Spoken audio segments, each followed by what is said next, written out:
सबसे पहले महादेव के चरणों में प्रणाम करती हूँ, मेरा प्रणाम स्वीकार हो। माता पार्वती के चरणों में प्रणाम करती हूँ, मेरा प्रणाम स्वीकार हो। कार्तिक गणेश दोनों भैया के चरणों में प्रणाम करती हूँ, मेरा प्रणाम स्वीकार हो। आप सभी गुरु भाई बहन के चरणों में प्रणाम करती हूँ और महादेव से दया मांगती हूँ कि हे महादेव, जितने मेरे गुरु भाई बहन हैं सब पे दया कीजिए, इनके पूरे परिवार पे दया कीजिए महादेव, पल पल दया कीजिए। चलिए आज मैं कथा आप लोग को जो सुनाने जा रही हूँ, नाग देवता बने भाई। कथा बहुत सुंदर है, शुरू से अंत तक सुनिएगा। कथा अच्छा लगे तो मेरी वीडियो को लाइक कीजिएगा, अगर नए हैं तो चैनल को सब्सक्राइब कीजिएगा, घंटी के निशान को जरूर दबाइएगा। ऐसे करने से कोई पैसा नहीं लगता है, सब्सक्राइब करने से, घंटी के निशान दबाने से फ्री है। और कथा शुरू से अंत तक सुनिएगा और दोस्तों में रिश्तेदारों में शेयर कीजिएगा। कमेंट बॉक्स में हर हर महादेव जरूर लिखिएगा। तो चलिए ज़्यादा बात नहीं करते हुए कथा शुरू करती हूँ।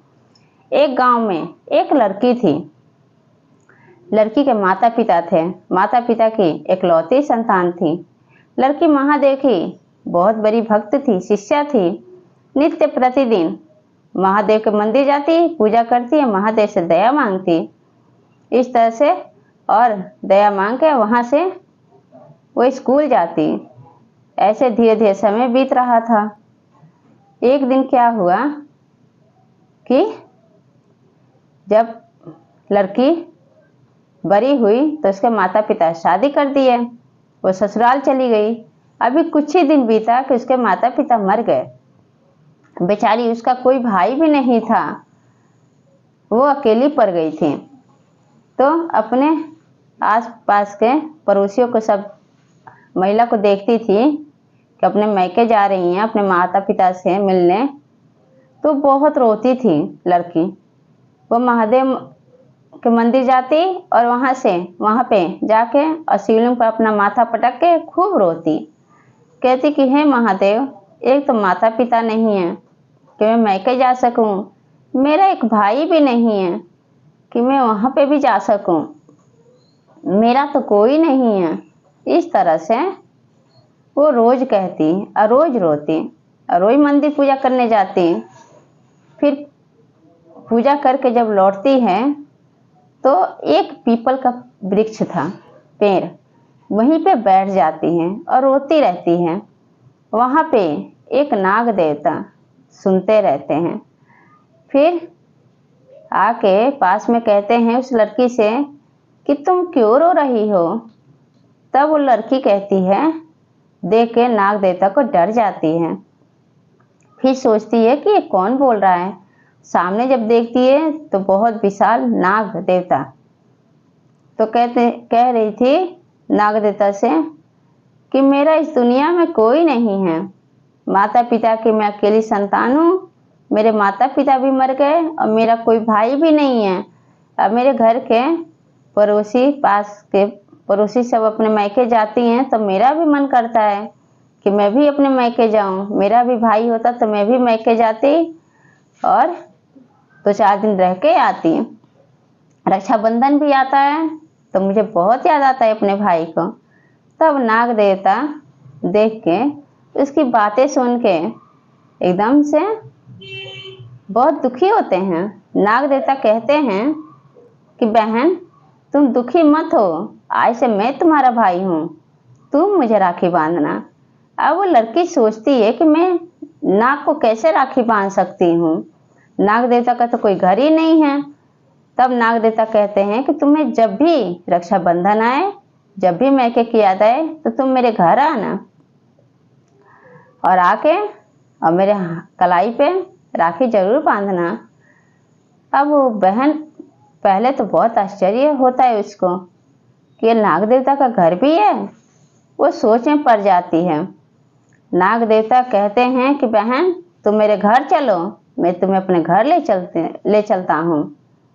फिर नाग देवता अपनी बहन को, मतलब उस लड़की को लेकर अपने साथ चलते हैं।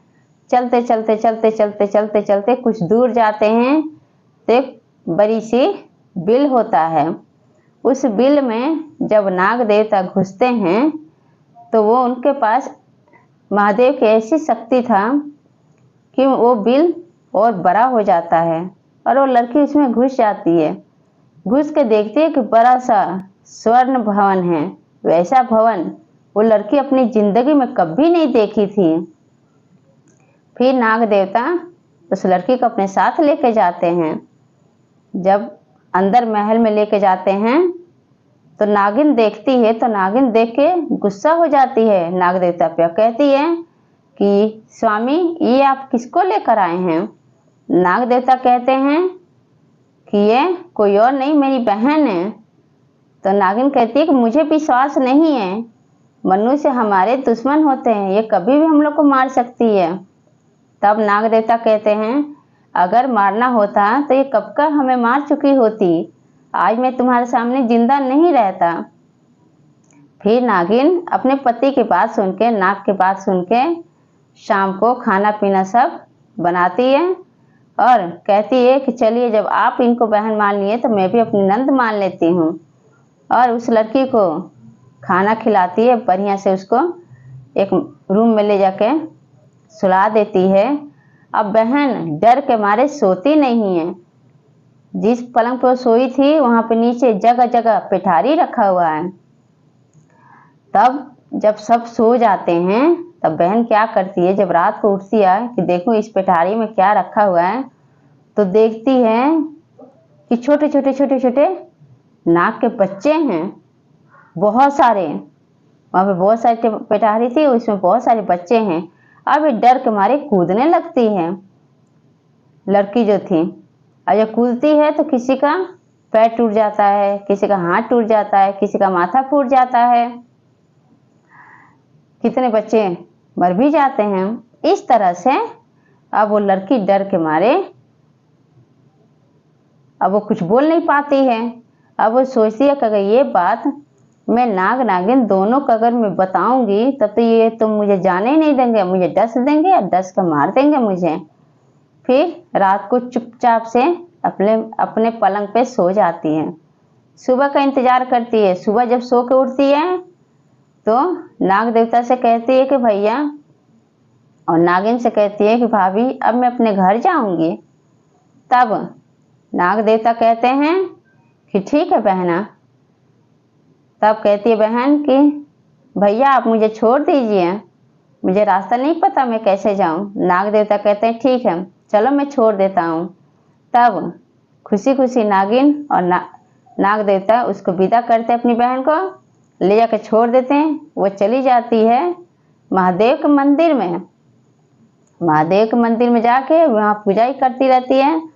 तब तक नागिन इधर, नाग जब जाता है अपने भवन में तो नागिन कहती है, अंदर जब जाकर देखती है तो सारा पिटारी के उसके बच्चे जो हैं, किसी का सर फूटा है, किसी का पैर टूटा है, किसी का हाथ टूटा है, कोई कोई बच्चा मर गया है।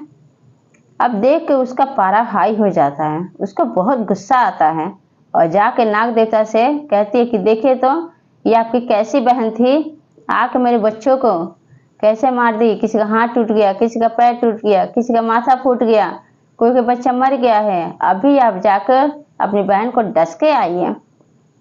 नाग देवता कहते हैं मैं ऐसा नहीं कर सकता, मैं उस लड़की का कोई नहीं है, मैं उसको अपनी बहन बनाया हूँ, अब मैं अपनी बहन को कैसे डस सकता हूँ।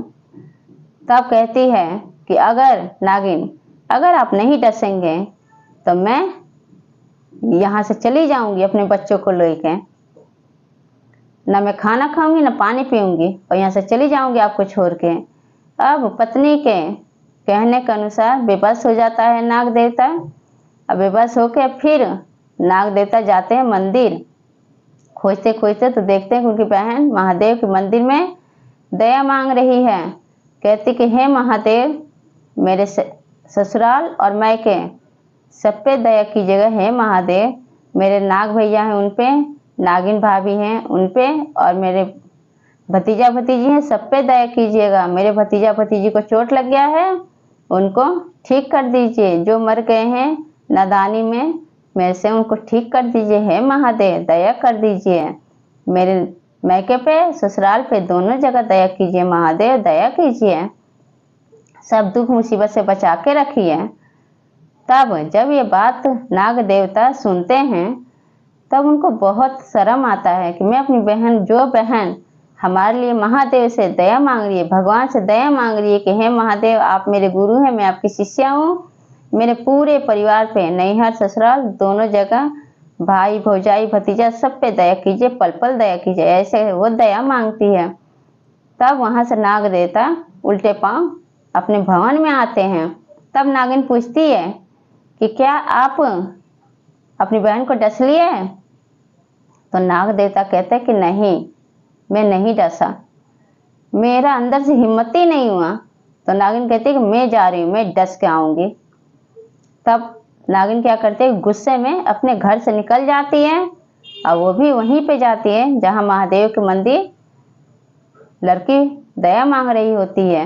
वो भी यही सुनती है कि महादेव से कहते कि हे महादेव आप मेरे गुरु हैं, मैं आपकी शिष्या हूँ, मुझ शिष्या पे दया कीजिए, मेरे ससुराल में दया कीजिए पूरे परिवार पे, अब मेरे मैके में नाग भैया हैं, नागिन भाभी हैं, भाई भतीजा भतीजी हैं, सब पे दया कीजिए, भतीजा भतीजी पे भी दया कीजिए, जो मेरे भतीजा भतीजी को चोट लग गया है, जो मर गए हैं मेरे पैर से लग के, उनको ठीक कर दीजिए। हे महादेव आप ही मेरे गुरु हैं, आप ही भगवान हैं, आप ही मेरे माता पिता हैं। इस तरह से वो दया मांगती है लड़की। अब ये बात नागिन जब देखती है कि ये लड़की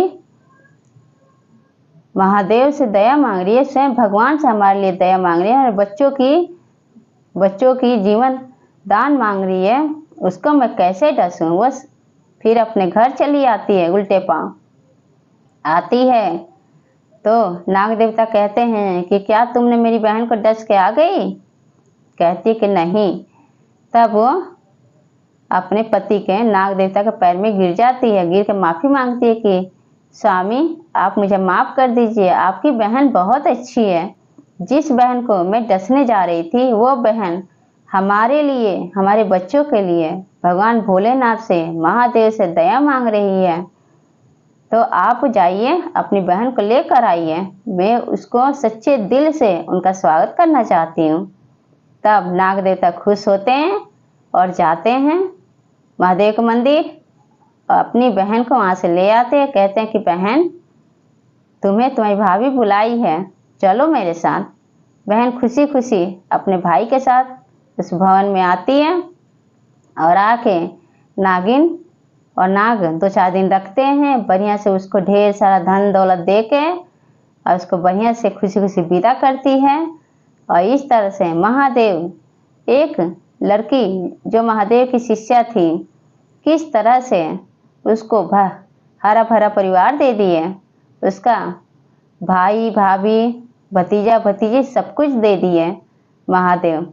ऐसे उस लड़की पर दया किए। तो गुरु भाई बहन मेरे जितने हैं, महादेव से मैं यही दया मांगती हूँ कि मेरे गुरु भाई बहन जितने हैं तो उन पर भी ऐसे दया कीजिए, हम सब पे ऐसे दया कीजिए हे महादेव। ये कथा आप लोग कैसा लगा कमेंट बॉक्स में ज़रूर बताइए। तो सब बोलिए हर हर महादेव, माता पार्वती की जय।